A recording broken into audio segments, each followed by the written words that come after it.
Searching for my father की आज की वीडियो में हम ये देखेंगे कि क्या लुइस उन दो ट्विन्स के दिल में अपनी जगह बना पाती है या नहीं। क्या फादर पैट्रिक अपने गांव फिर से चले जाएंगे लुइस को छोड़ के, या एलिस्टर लुइस से अपने दिल की बात अब कह पाएंगे या नहीं। एपिसोड के शुरू में हमें दिखाया जाता है कि करीना लुइस से ये पूछती है कि क्या तुमने कल टीचर के साथ वॉक किया था, और कार्ल पूछता है कि क्या बात की होगी तुम दोनों ने। हम दोनों ट्विन्स बहुत ज्यादा क्यूरियस है ये जानने के लिए कि तुम लोगों ने क्या बात की होगी। तो लुइस बोलती है कि अगर तुमने मुझे फॉलो किया तभी मैं तुम्हें बताऊंगी कि हम दोनों ने क्या बात की थी कल। वो ट्विन्स अनफॉर्चुनेटली मान जाते हैं। लुइस बोलती है कि कल मैंने जो अपने पापा के साथ वॉक किया था गार्डन में, हम दोनों अपनी मम्मी के बारे में बात कर रहे थे। मेरे पापा ने मुझे ये बताया कि मेरी मम्मी को रोज बहुत ज्यादा पसंद थे, तो मेरी मम्मी कभी भी फ्लावर को फेंकती नहीं थी। फ्लावर से अपने रूम को सजा देना मेरी मम्मी को बहुत ज्यादा पसंद था। तो वो दो ट्विन्स पूछते हैं कि तो फिर तुम्हारी मम्मी आई क्यों नहीं तुम्हारे साथ। लुइस का एक्सप्रेशन बहुत ज्यादा सैड हो जाता है यहाँ पे, और वो बोलती है कि मैं भी चाहती थी कि मेरी मम्मी मेरे साथ इस कैसल में रहे, मेरे पापा के साथ, पर भगवान बहुत ज्यादा क्रूर है, उन्होंने मेरी मम्मी को मुझसे छीन लिया। वैसे मेरी माँ का मेरे साथ ना होने से मुझे बहुत ज्यादा दुखी करता है, पर मैं अभी भी कोशिश करती हूँ कि खुद को हील करूँ और आगे बढ़ती रहूँ, ताकि मेरी मम्मी जहाँ पर भी होगी मुझे देख के खुशी होगी। ये सुन के दो ट्विन्स जल्दी से आके लुइस को हक कर लेते हैं। कार्ल बोलता है कि जब हमने जन्म लिया था तभी हमारी मम्मी हमें छोड़ के चली गई।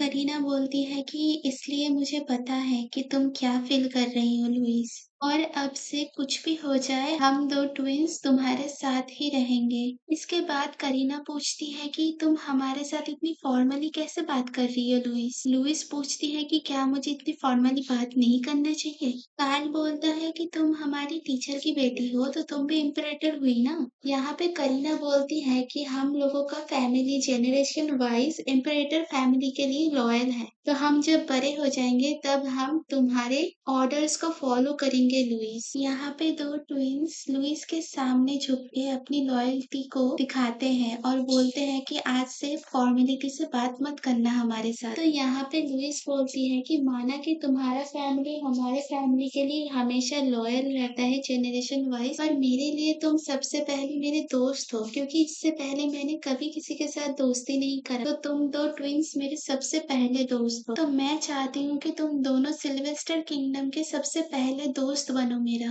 तुम दोनों मेरे दोस्त बनोगे है ना। दोनों ट्विन्स मान जाते हैं और करीना लुइस के गले लग जाती है और बोलती है कि लुइस तुम कितने साल की हो। पता है हम दोनों 10 साल के हो गए हैं अभी। कार्ल बोलता है कि हमारे एज के मुकाबले हम थोड़े लंबे हैं क्योंकि हमारी जेनेटिक्स अच्छी है। इसके बाद एक मेड आती है और उनसे बोलती है कि तुम दोनों का ट्रेनिंग शुरू होने वाला है। पर ये दो ट्विन्स लुइस को गोदी में उठा के बोलते हैं कि पहले हम लुइस को उसके रूम तक छोड़ेंगे, उसके बाद ही ट्रेनिंग पे जाएंगे। और वो दोनों ट्विन्स लुइस को उठा के ले भागते हैं। ऐसे नेक्स्ट एपिसोड में हमें ये दिखाया जाता है कि वो दो ट्विन्स लुइस को अपने रूम के सामने छोड़ के वहां से चले जाता है ट्रेनिंग करने। लुइस भी अपने मेट के साथ चली जाती है अपने रूम में, जो रूम बस उसके लिए तैयार हो रहा था इतने टाइम से। लुइस का रूम बहुत ज्यादा बड़ा था और लुइस भी बहुत अच्छे से ड्रेसअप करके रखी हुई थी। उसके पापा मतलब एलिस्टर आते हैं और लुइस से पूछते हैं कि तुम्हें कैसा लगा अपना रूम लुइस। लुइस बोलती है कि मैं बहुत ज्यादा खुश हूँ, ये रूम बहुत ज्यादा बड़ा है और बहुत सारी बुक से भरा है, तो मुझे ये रूम बहुत ज्यादा पसंद आया। एलिस्टर बोलते हैं कि तब तो बहुत अच्छी बात है कि तुम्हें तुम्हारा रूम बहुत अच्छा लगा, पर लुइस मुझे तुम्हें कुछ बताना है। लुइस देखती है कि फादर पैट्रिक फिर से अपने गांव के लिए निकल ही रहे थे उसी दिन। तो लुइस बोलती है कि फादर आप सच में चाह रहे हो। फादर पहले चुप रहते हैं और बोलते हैं कि लुइस कोई बात नहीं, मैं अगर जाऊंगा तभी तो वापस आ पाऊंगा, और जब तक मैं वापस नहीं आता तब तक तुम तुम्हारे पापा की हर बात मानोगी, प्रॉमिस करो मुझे। लुइस रो पड़ती है और बोलती है कि फादर आपको वहां जाने की क्या जरूरत है, वहां पे तो कुछ है भी नहीं जो आप चाह रहे हो। आज मेरे पास जितना भी है, जो भी कुछ है, अगर आपने मेरी मदद नहीं की होती तो शायद मेरे पास इतना भी नहीं रह रहता। तो फादर प्लीज आप मुझे छोड़ के मत जाओ। उस गाँव में मेरी और मेरी मम्मी की बहुत सारी बुरी यादें भी जुड़ी हुई हैं, क्योंकि वहाँ के लोग मुझे और मेरी मम्मी को पसंद ही नहीं करते थे, बल्कि एकमात्र इंसान आप थे जिसने हमें अपनाया, जिसने हमारी मदद की, हमारे बुरे वक्त में हमारे साथ खड़े रहे। मैंने कहा था मैं कभी कोई भी गलत काम नहीं करूंगी, पर मैंने वो गलत काम किया। मैंने उन सभी लोगों का बुरा चाहा जिन्होंने हमारा बुरा चाहा। मैंने जो गलत काम किया मैं उसके लिए माफी मांगती हूँ। तो प्लीज आप मुझे मत छोड़ के जाइए। आप मेरे साथ रहें जैसे मेरी बाकी की फैमिली मेरे साथ है। मैंने जब से आपको जाना है और पहचाना है, मैंने कभी भी आपको अनजान महसूस नहीं किया है। तो फिर प्लीज मैं आपको नहीं खोना चाहती अपनी मम्मी के जैसे। आप मुझे छोड़ के मत जाइए।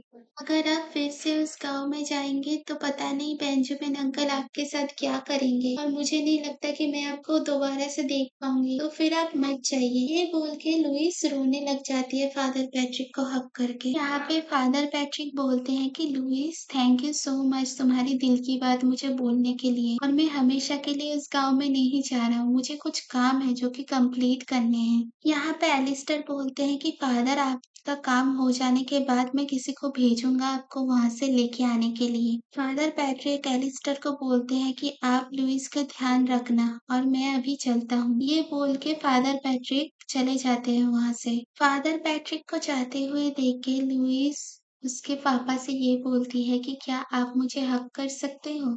एलिस्टर लुइस को रोते हुए देख के उसे गोदी में उठा के हक कर लेते हैं कंफर्ट देने के लिए, और लुइस से बोलते हैं कि चलो अब घर चलते हैं क्योंकि बाहर बहुत ज्यादा ठंड है। यहाँ पे एलिस्टर लुइस को बोलते हैं कि लुइस तुम चिंता मत करो, फादर पैट्रिक ने शायद ही सामने से मना कर दिया हेल्प लेने के लिए, पर मैंने कुछ नाइट उनके साथ भेजा है ताकि अगर कुछ भी जरूरत पड़े तो वो नाइट आके मुझे बताएंगे और मैं जाके उनकी मदद कर। ये सुन के लुइस को बहुत ज्यादा सुकून महसूस होता है और वो चुप हो जाती है। मिस्टर लुइस से ये बोलते हैं कि लुइस मेरे पास ना बहुत सारा काम करा है, तो शायद मैं आज तुम्हारे साथ उतना टाइम ना स्पेंड कर पाऊँ। तो लुइस बोलती है कि कोई बात नहीं, आप पहले अपना काम कर लो। नेक्स्ट एपिसोड में हमें दिखाया जाता है कि लुइस ग्रैंड ड्यूक के ऑफिस में रहती है और ग्रैंड ड्यूक मतलब एलिस्टर अपना काम करते हैं। काम के बीच में भी एलिस्टर ये सोचते हैं कि मैं कितना भी अच्छी बुक या फिर लुइस की पसंदीदा बुक लुइस को लाके दूं, पर मुझे लग रहा है कि लुइस सैड है। एक टाइम पे लुइस बोलती है कि मुझे थोड़ा वॉक करना चाहिए, तो एलिस्टर बोलते हैं कि हाँ अच्छी बात है, चलो वॉक करके आते हैं। तो लुइस बोलती है कि नहीं आप अपना काम करो, मैं अकेली जाऊंगी। तो एलिस्टर बोलते हैं कि तुम शायद खो जाओगी क्योंकि बहुत बड़ा कैसल है ना अभी। लुइस बोलती है कि नहीं मैं ज्यादा दूर नहीं जाने वाली, तो आप चिंता मत करो। यहाँ पे एलिस्टर भी लुइस को थोड़ा सा टाइम देते हैं क्योंकि लुइस को खुद को हील करना था।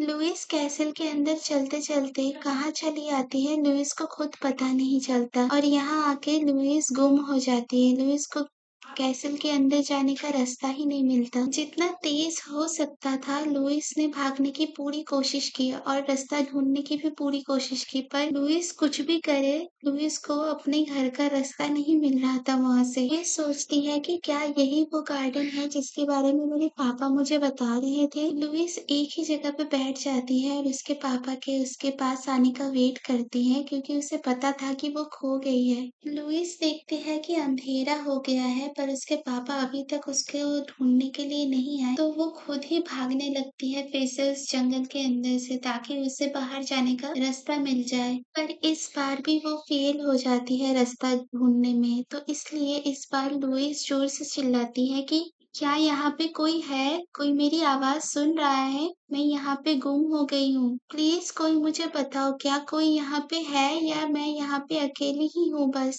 पर लुइस देखती है कि वहाँ पे उसके अलावा और कोई नहीं है। लुइस के पीछे वाले जंगल से एक साउंड आता है जिसके बाद लुइस बहुत डर जाती है। वो एक लकड़ी का टुकड़ा उठा लेती है और जोर से चीखती है कि कौन है वहाँ पे, नाम बताओ अपना। और जैसे ही वो ये बोलती है पीछे के जंगल से एक वुल्फ बाहर निकल आता है और लुइस के ठीक सामने खड़ा हो जाता है। लुइस बहुत ज्यादा डर जाती है और कांपना शुरू कर देती है और यहाँ पे वो वुल्फ उसके ऊपर अटैक कर देता है। नेक्स्ट एपिसोड में हम ये देखेंगे कि क्या लुइस के ऊपर सच में उस वुल्फ ने अटैक कर दिया था या फिर उसके पापा ने आके उसे बचा लिया होगा। अगर आप जानने के लिए इंटरेस्टेड हो तो कमेंट पे नेक्स्ट पार्ट ज़रूर लिखना।